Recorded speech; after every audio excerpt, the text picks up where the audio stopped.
Hi hello வணக்கம். Hope your all doing well. நான் உங்கள் தோழி பிரீதா. நீங்கள் கேட்டுக்கொண்டிருப்பது விக்ரமாதித்தன் கதைகள். லாஸ்ட் எபிசோடில் வேதாளம் சொல்லிய மந்தாரவதி கதையை தான் பார்த்தோம். இந்த எபிசோட்லேயும் வேதாளம் சொல்ல போகிற புதிர்கதைகளுள் ஒன்றான 3 ரசிகர்கள் கதை அதை தான் பார்க்க போகிறோம். வாங்க கதைக்குள்ளே போகலாம். 3 ரசிகர்கள் கதை. மறுபடியும் விக்ரமாதித்தன் முருங்கை மரத்தை அடைந்து வேதாளத்தை கட்டிப்பிடித்து தன் தோள் மீது சுமந்து வரும்போது பின்வரும் கதையை வேதாளம் சொல்ல ஆரம்பித்தது. அங்க தேசத்திலே அந்தணர்களின் குடியிருப்பான விருக்ஷகடம் என்ற ஒரு பகுதி இருந்தது. அங்கே ஒரு சமயம் விஷ்ணு சுவாமி என்ற ஒருவன் இருந்தான். அவனுக்கு நற்குல மங்கையொருத்தி மனைவியாக இருந்தாள். அவளுக்கு 3 ஆண் குழந்தைகள் பிறந்தனர். பிறக்கும்போதே அம்மூவரும் அபாரமான ரசிகத்தன்மையை அடைந்திருந்தனர். ஒரு நாள் பிதா ஒரு யாகம் செய்ய விரும்பினான். அதற்காக கடலிலிருந்து ஓர் ஆமையை பிடித்து வர 3 குமாரர்களையும் அவன் அனுப்பி வைத்தான். அவர்கள் அவ்விதமே சென்று ஒரு ஆமையை கண்டுபிடித்தார்கள். உடனே மூத்தவன் தன் தம்பியர் இருவரையும் பார்த்து, இந்த ஆமையின் உடலெல்லாம் ஒரே வழுவழுப்பாக இருக்கிறது. என்னால் அதை தொட முடியாது. ஆகவே உங்கள் இருவரில் யாராகிலும் இதை எடுத்துக்கொள்ளுங்கள் என்றான். உடனே தம்பிகள் இருவரும், நீ அதை தொடுவதற்கு யோசித்தால் நாங்கள் மட்டும் தொடுவோமா என்று தமையனை பார்த்து கேட்டார்கள். இதை கேட்ட மூத்தவன், நீங்கள்தான் இதை எடுத்துக்கொண்டு வர வேண்டும். இல்லாவிட்டால் தந்தையார் செய்யவிருக்கும் யாகத்தை தடை செய்த பாவம் உங்களுக்கு சம்பவிக்கும். தவிர அந்த பாவம் அவரையும் பாதிக்கும் என்றான். 2 தம்பிகளும் கலகலவென்று சிரித்தார்கள். எங்களுடைய கடமை என்ன என்பதை பற்றி கூறும் நீ உன் கடமையை மறந்துவிட்டாயே, அதே கடமை உனக்கும் இல்லையா என்று தம்பிகள் கேட்டார்கள். என்ன இப்படி கேட்கிறீர்கள்? நான் எப்படிப்பட்ட ரசிகன் என்பது உங்களுக்கு தெரியாதா? சாப்பாட்டை ருசி பார்த்து சாப்பிடுவதிலேயே நான் சமர்த்தனாயிற்றே. அருவருப்பான ஒரு வஸ்துவை நான் எப்படி தொடுவேன் என்று மூத்தவன் கேட்டான். நடுவில் பிறந்தவன், பெண்களின் தராதரத்தை அறிந்து சொல்லக்கூடிய சாமர்த்தியம் வாய்ந்த நான் உன்னை காட்டிலும் உயர்ந்த ரசிகனாவேன் என்றான். அப்படியானால் கடைசி தம்பி இந்த ஆமையை எடுத்து போகட்டும் என்று மூத்தவன் சொன்ன உடனேயே, நான் படுக்கையின் சுகம் அறிந்தவன். ஆகவே உங்கள் இருவரை காட்டிலும் நான் தான் உயர்ந்தவன் என்று சொன்னான் கடைசி பையன். இவ்விதம் மூவரும் ஒருவருக்கொருவர் சண்டை போட்டுக்கொள்ள ஆரம்பித்தார்கள். மமதை அதிகமாயிருந்ததால் யாரும் தாழ்ந்து போவதாக இல்லை. ஆகவே அவர்கள் ஆமையை அப்படியே போட்டுவிட்டு விவாதத்தை அவ்வூர் அரசனிடம் தெரிவித்து முடிவை பெற கிளம்பினார்கள். அந்த நாட்டு ராஜாவான பிரசேனஜித் என்பவன் தன் தலைநகரான விடங்காபுரியில் இருந்தான். அங்குள்ள அரண்மனையை ரசிகர்கள் மூவரும் அடைந்து அரசனிடம் தங்கள் விவாதத்தை முறையிட்டு கொண்டார்கள். அதை கேட்ட ராஜனும், சரி, இவ்விடத்தில் தங்கியிருங்கள், ஒவ்வொருவரையும் பரீட்சித்து பார்க்கிறேன் என்றான். அவர்களும் சம்மதித்து அங்கேயே தங்கினார்கள். அன்றைக்கு ராஜா சாப்பிட போகும் சமயத்தில் அம்மூவரையும் தன்னுடன் உட்கார வைத்து உபசரித்து அறுசுவையுடன் ராஜபோஜனம் அளித்தான். மற்ற எல்லோரும் சம்பிரமாக சாப்பிட்டு கொண்டிருக்கும் போது சாப்பாட்டு ரசிகன் மட்டும் எதையும் சாப்பிடாமல் அருவருப்புடன் முகத்தை சுளித்து கொண்டு உட்கார்ந்திருந்தான்.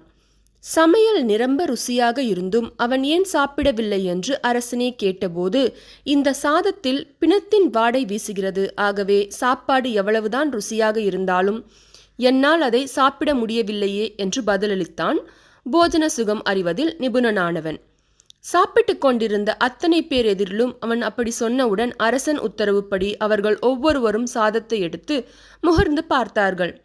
பிறகு அவர்கள் அனைவரும், வெண்மையான அரிசி கொண்டு தயாரிக்கப்பட்ட இந்த உணவு நல்ல மனம் உள்ளதாகவே இருக்கிறது என்றனர். ஆனால் போஜன சுகம் அறிந்த அவனோ மூக்கை பிடித்து கொண்டு சாப்பிடவே மறுத்துவிட்டான்.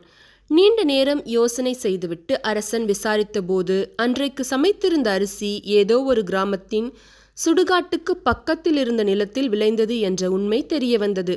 இதை அறிந்த மன்னன் ஆச்சரியத்தால் திகைத்து விட்டான். உடனே மூத்தவனை பார்த்து, உண்மையிலேயே நீ போஜன சுகத்தை அறிந்த ரசிகன்தான். அதிலே உன்னை வெல்லக்கூடிய நிபுணர்கள் இந்த பூலோகத்தில் இல்லை. ஆகவே வேறு ஆகாரம் உட்கொள்ள வேண்டும் என்று சொல்லி உபசரித்தான்.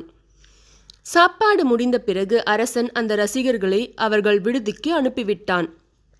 அஸ்தமித்தவுடன் தன் பரிவாரத்திலே மிக்க அழகுள்ளவளாக இருந்த கணிகை ஒருத்தியை பொறுக்கி எடுத்து அதிலாவண்யமாக அவளை சிங்காரித்து அவளை ஸ்திரீ சுகம் அறியும் ரசிகனான இரண்டாவது சகோதரன் விடுதிக்கு அனுப்பினான். பூரணச்சந்திரன் போன்ற முகப்பொலிவுடன் அந்த பெண் அவன் அறையிலே நுழைந்தபோது அவன் தன் மூக்கை பிடித்து கொண்டு இடது கையால் ஜாடை காட்டி அவளை வெளியே அழைத்து செல்லுமாறு உடன் வந்த ராஜசேவகர்களுக்கு தெரிவித்தான். அவளை அழைத்துச் செல்லுங்கள், உடனே செல்லாவிட்டால் நான் இறந்து விடுவேன். அவளிடமிருந்து வெள்ளாட்டு மொச்சி நாற்றம் வீசுகிறது என்றான் ஸ்திரீ சுகம் அறிவதில் நிபுணன். அவர்களுடனே கணிகையை மன்னனிடம் அழைத்து சென்று நடந்ததை எடுத்துச் சொன்னார்கள். அரசன் தந்திரமான கேள்விகளால் அந்த கணிகையிடமிருந்தே அவளுடைய ஆதி பிறப்பு விருத்தாந்தத்தை விசாரித்தபோது அவள் குழந்தையாக இருந்தபோது தாயும் செவிலியும் இல்லாமல் வெள்ளாட்டு பாலால் வளர்ந்தவள் என்பது தெரிய வந்தது. மன்னனுக்கு மலைப்பு இன்னும் அதிகமாயிற்று. இவனையும் விட சமர்த்தன் சப்தலோகத்திலும் உண்டோ என்று மன்னன் ஆச்சரியத்துடன் ஸ்திரீ சுகம் அறிவதில் நிபுணனை புகழ்ந்தான்.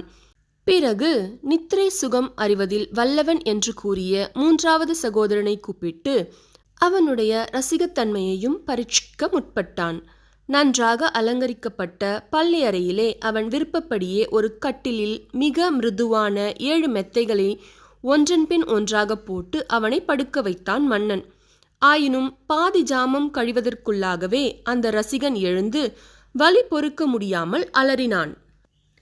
பக்கத்தில் காவல் இருந்த அரசாங்க அதிகாரிகள் அவன் விழாவிலே ஓர் மயிர் பதிந்து அழுத்தியது போன்று வளைந்த அடையாளம் ஒன்று இருக்க கண்டார்கள். உடனே அவர்கள் மகாராஜனிடம் ஓடி சென்று செய்தியை அறிவித்தார்கள்.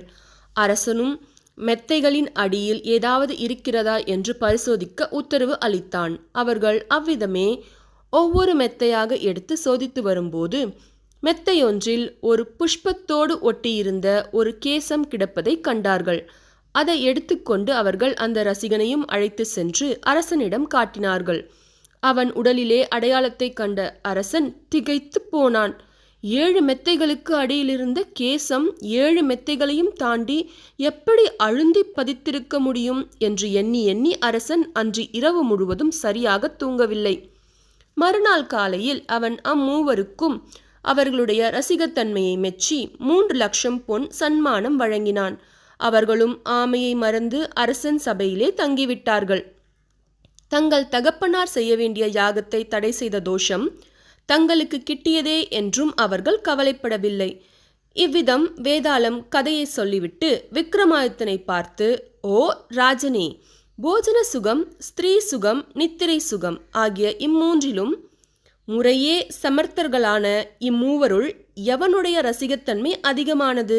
எவன் அசாகாய நிபுணன் என்று கேட்டது. அதற்கு விக்ரமாதித்த மகாராஜன் பின்வருமாறு பதில் சொன்னான். போஜன சுகம் அறிந்தவனும் ஸ்திரீ சுகம் அறிந்தவனும் ஐம்புலன்களும் விழித்திருக்கும் நேரத்தில் புத்தியினாலே சொன்னார்கள். சுயபுத்தி இல்லாமல் தூங்கும்போது அனுபவித்ததை சொன்ன நித்திரை சுக ரசிகனே அசகாய நிபுணன். இதை கேட்ட வேதாளம் முன்போலவே கட்டவிழ்த்து கொண்டு முருங்கை மரத்தில் தொற்றிக்கொண்டது. இதோட இந்த கதை முடிஞ்சிச்சு. இந்த இதில் 3 பேருமே ரொம்பவே டேலண்டடாக இருக்காங்க இல்லையா? யோசிக்கவே ரொம்ப ஆச்சரியமாக இருக்குது. ஒருத்தர் பிறந்தப்போ பால் குடிச்சதை வச்சு அவன் மேலே அந்த ஆட்டுப்பால் ஸ்மெல் வருதுன்னு சொல்கிறதெல்லாம் எந்த அளவுக்கு பாசிபிள்னு தெரியல. அதே மாதிரி தான் எங்கேயோ ஒரு நிலத்தில் வளர்ந்த அந்த அரிசியில் அதை க்ளீன் பண்ணியிருப்பாங்க, அதை குக் பண்ணி அந்த தண்ணியெல்லாம் வடிச்சிருப்பாங்க. ஸ்டில் அவருக்கு அந்த ஸ்மெல் ஃபீல் ஆகுது அப்படிங்கிறதும் சரி. 7 பெட்டுக்கு அடியில் இருந்த ஒரு சின்ன முடி அது அவர் மேலே ஒரு இம்ப்ரெஷனை க்ரியேட் பண்ணதுன்றதும் நம்பவே முடியலனாலும் கதை ரொம்ப வித்தியாசமாக இருக்கு இல்லையா? எப்படியோ விக்ரமாதித்தன் கரெக்டாக கண்டுபிடிச்சிட்டாரு. சரி, நெக்ஸ்ட் கதை என்ன, அதை விக்ரமாதித்தன் எவ்வளோ அழகாக சால்வ் பண்ணுறாரு அப்படிங்கிறத நெக்ஸ்ட் எபிசோடில் பார்க்கலாம். அதுவரை இணைந்திருங்கள். நான் உங்கள் தோழி பிரீதா. Tata, bye bye.